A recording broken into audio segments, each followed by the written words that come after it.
Welcome back to the Life Through Christ YouTube channel. I guess I shouldn't say welcome back. This is the first ever episode, but it's going to be a good one. Today's episode is on fear. So fear in the Bible is described in two ways. There's two ways the Bible uses the word fear. Now, the big topic of discussion people always are confused about is the Proverbs 9:10 version of fear, which is the fear of the Lord is the beginning of wisdom.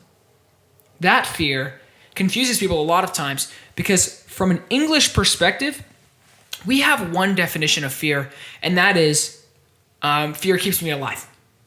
And that's really it.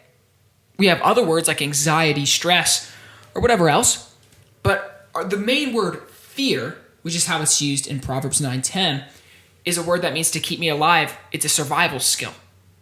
So the fear of the Lord is the beginning of wisdom. People love to misconstrue that and say, God will smite you down. God will do this. Fear God. God wants you to fear him. Okay, you're wrong.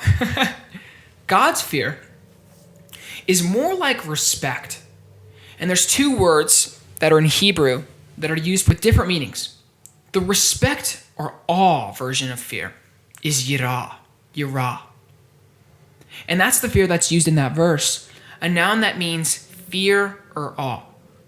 So if you take out the word fear in Proverbs 9:10, the fear of the Lord is the beginning of wisdom, and you put in a word like awe or reverence, the awe of the Lord is the beginning of wisdom.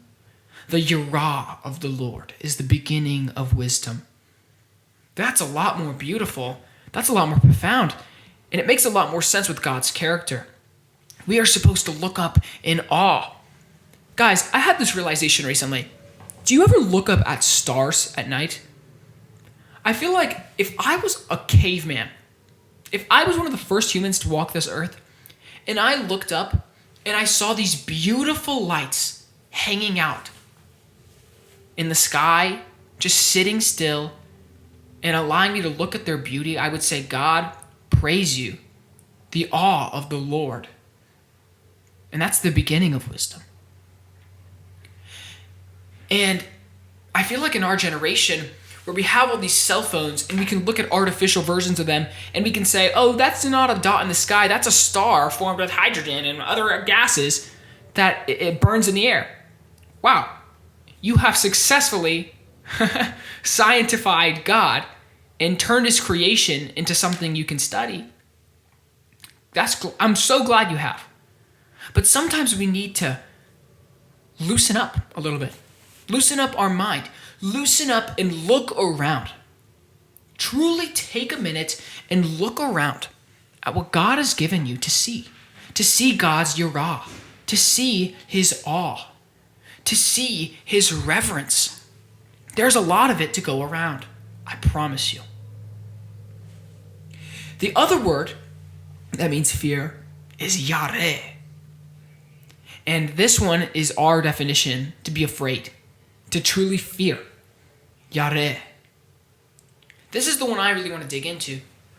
God uses the word yareh. The Bible uses the word yareh a lot of times, not telling you to be in yareh, not telling you to have yareh, but to not have yareh, to comfort you.